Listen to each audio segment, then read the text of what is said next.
All right, 3, 2, 1. Welcome back to our continuing coverage from Super Bowl 60. This is one of the legendary quarterbacks of the NFL, Jeff Garcia. You threw me off with the beard, though. Oh, so man. You got that baby face forever. This is a different look for you. I know. I'm hanging on to it. I'm hiding my old face and covering it up with the beard. But my daughter's like, Dad, the father-daughter dance is this weekend. You're shaving that beard off. Oh. So I got a couple days. All right. A couple days to hold on to it. We feel like you're like, I associate you most with the 49ers days, so Yeah. It feels like the Super Bowl's in your town here. It is. I actually grew up an hour south of San Francisco, grew up a huge fan of the Bay Area sports. Back then, the Oakland Raiders and the 49ers, hey, we had great teams through the 70s with the Raiders, 80s with the Niners and 90s. And then to be able to play for the team was a childhood dream come true. Being able to watch Joe Montana do it and then be in that guy's shoes basically to play and lead this team was awesome for me and my family. I want to ask you about one facet of the game, and then we'll talk about what you're here to discuss.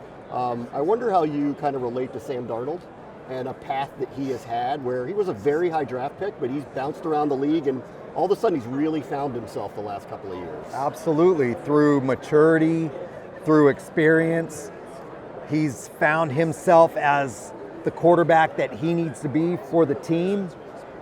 I think anytime these quarterbacks are drafted with the high picks at such a young age, and oftentimes going to the worst teams in the National Football League, unfortunately, where there are more problems than just at the quarterback position, but yet it's thrust upon these young guys to handle all of that.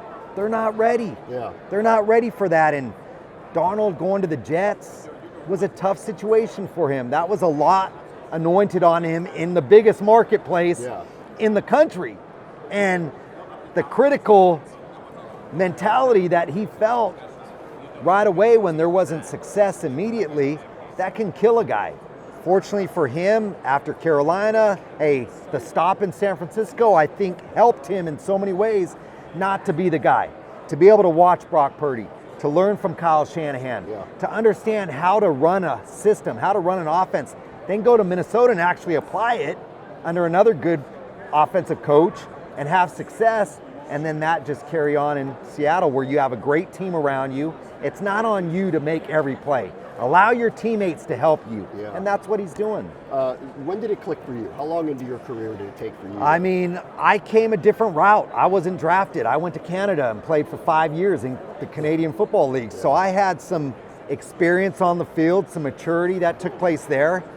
That didn't mean that I wasn't going to go through some growing pains. My first year in San Francisco when Steve Young got hurt, I thought I was going to be able to watch Steve here in a Hall of Fame, future Hall of Fame quarterback. I'll learn and grow from him. Well, he gets hurt in the third game and I'm thrust into being the starter, and I don't know the system very well yet. I'm still learning, I'm still growing, even though I'm 29 years old.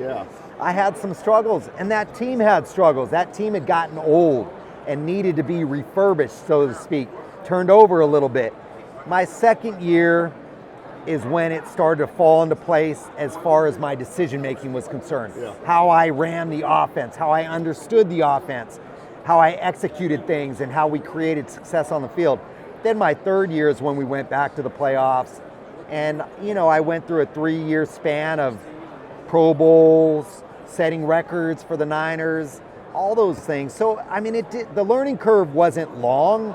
I had a lot of experience going into my situation, but you still had to adapt and adjust. And hey, the criticism came quick, especially when you're the third guy or the next guy that's following Joe Montana, Steve Young, and now me. Tell us what you're doing now. You're working with Mueller Sports Medicine. You take Revive. Why don't you tell us a little bit about Mueller Sports Medicine has been around for a number of years, developing product for not just athletes, for everyday people. Products like their Revive product, which I use at home. It's the inflatable boots. They help release swelling, pain, get the lymphatic system activated so that you're getting the blood flow through the body. And for me, being at 56 years old and still trying to compete in certain ways, it helps me recover. These products are in all training rooms throughout professional sports, college sports, high school sports, throughout the world. But you can have this at home. And there's parts for every part of your body. Migraine headaches, there's a headband. So there's different things through the Revive product line that you can utilize at home while you're sitting watching the game, recovering your body. You said you're still competing at 56. What are you competing I in? mean, I play in old man football leagues, old man basketball leagues, whatever it's out there. My kids, they're all high school age. I'm competing against them. Dad, let's play basketball. Okay, one-on-one, let's go. You still can't beat me. Now, those sort of things just keep me thriving and living life to the fullest, you know? Who do you got in the Super Bowl? Who do you think? I mean, I think, first of all, two great teams.